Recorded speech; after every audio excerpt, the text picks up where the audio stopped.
Assalamualaikum warahmatullahi wabarakatuh. Perkenalkan, nama saya Feni Alpionita dari kelas 10 MIPA 2. Di sini saya akan mempresentasikan tentang Khulafaur Rasyidin Ali bin Abi Thalib. Khalifah Ali bin Abi Thalib. Mengenal Khalifah Ali bin Abi Thalib radhiyallahu anhu. Ali bin Abi Thalib radhiyallahu anhu lahir pada hari Jumat tanggal 13 Rajab di kota Mekah sekitar tahun 600 Masehi. Ia lahir dari pasangan Abu Thalib dan Abdul Muthalib dan Fatimah binti Asad. Ketika lahir, ibunya memberi nama Haidar yang artinya singa. Namun ayahnya lebih suka memberi nama Ali, artinya tinggi dan luhur. Abu Thalib adalah kakak Abdullah, ayah Nabi Muhammad SAW. Jadi Ali bin Abi Thalib radhiyallahu anhu dan Nabi Muhammad SAW adalah saudara sepupu. Sejak kecil, Ali bin Abi Thalib radhiyallahu anhu tinggal serumah dengan Nabi Muhammad SAW. Ketika dalam asuhan sepupunya inilah Ali bin Abi Thalib radhiyallahu anhu mendapat cahaya kebenaran, yakni Islam. Keputusan ini dilakukan Ali bin Abi Thalib radhiyallahu anhu ketika usianya baru 10 tahun. Secara keseluruhan, ia adalah orang ketiga yang memeluk Islam dan yang pertama dari golongan remaja. Terpilihnya Ali bin Abi Thalib radhiyallahu anhu sebagai khalifah. Setelah Khalifah Utsman bin Affan radhiyallahu anhu meninggal, kaum muslimin meminta Ali bin Abi Thalib untuk menjadi khalifah. Akan tetapi ada beberapa tokoh yang menolak usulan tersebut, diantaranya Muawiyah bin Abu Sufyan.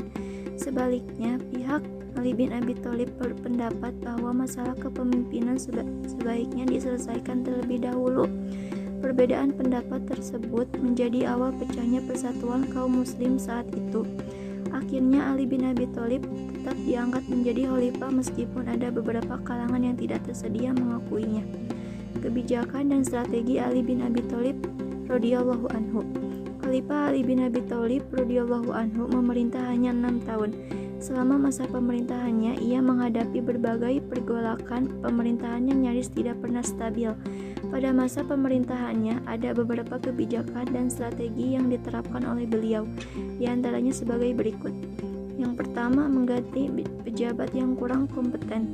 Khalifah Ali bin Abi Thalib radhiyallahu anhu menginginkan sebuah pemerintahan yang efektif dan efisien. Oleh karena itu, beliau kemudian mengganti pejabat-pejabat yang kurang kompeten dalam bekerja.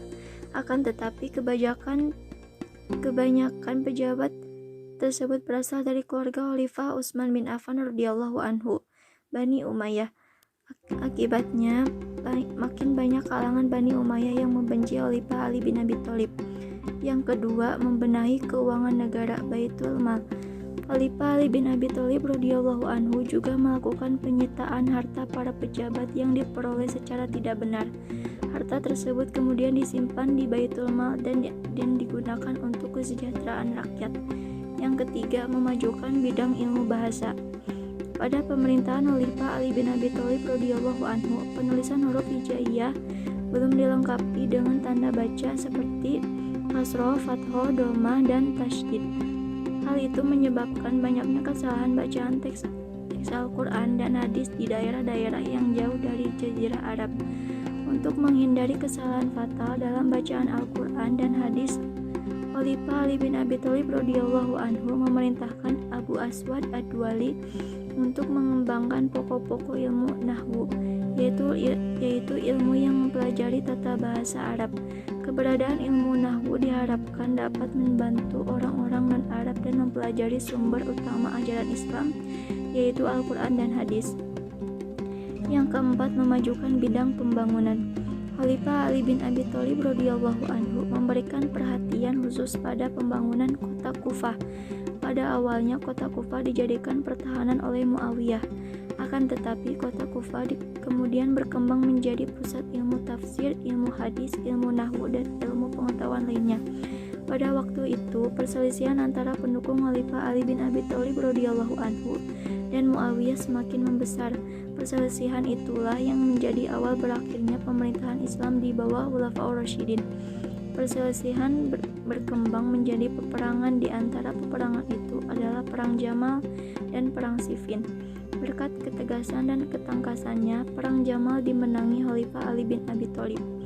Setelah kebijakan tersebut diterapkan, Ali bin Abi Thalib radhiyallahu anhu menghadapi pemberontakan Talha, Zubair, dan Aisyah. Alasan mereka memberontak karena Ali bin Abi Thalib radhiyallahu anhu tidak mau menghukum para pembunuh Utsman dan mereka menuntut bela terhadap darah Utsman bin Affan radhiyallahu anhu yang telah ditumpahkan secara zalim. Agar terhindar dari perang, Ali bin Abi Thalib radhiyallahu anhu mengirim surat kepada Talha dan Zubair agar keduanya mau berunding untuk menyelesaikan perkara tersebut secara damai. Namun ajakan tersebut ditolak. Akhirnya, pertempuran yang dahsyat pun terjadi. Perang ini dikenal dengan nama Perang Jamal, Perang Unta, karena Aisyah dalam perang ini menunggang unta. Ali bin Abi Thalib radhiyallahu anhu berhasil mengalahkan lawannya Zubair dan Talha terbunuh ketika hendak melarikan diri. Sementara Aisyah diamankan kemudian dipulangkan ke Madinah dalam keadaan dihormati. Bersamaan dengan itu, kebijakan kebijaksanaan Ali bin Abi Thalib radhiyallahu anhu juga mengakibatkan timbulnya perlawanan dari gubernur di Damaskus, yaitu Muawiyah. Muawiyah didukung oleh sejumlah bekas pejabat tinggi yang merasa kehilangan kedudukan dan kejayaan. Pasukannya bertemu dengan pasukan Muawiyah di Siffin. Pertempuran tersebut dikenal dengan nama Perang Siffin.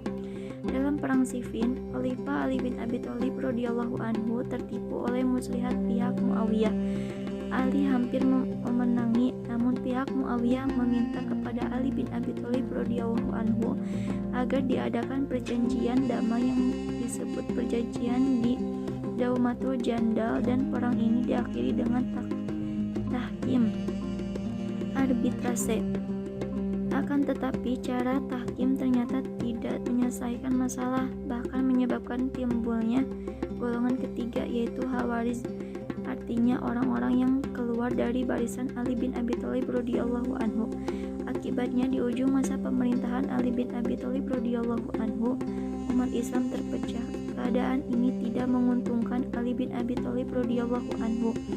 Munculnya kelompok Khawarij menyebabkan tentaranya semakin melemah, sementara posisi Muawiyah semakin kuat. Pada tanggal 20 Ramadan 40 Hijriah 660 Masehi, Ali bin Abi Thalib radhiyallahu anhu terbunuh oleh salah satu anggota kelompok Khawarij, yakni Ibnu Muljam. Sekian presentasi dari saya. Wassalamualaikum warahmatullahi wabarakatuh.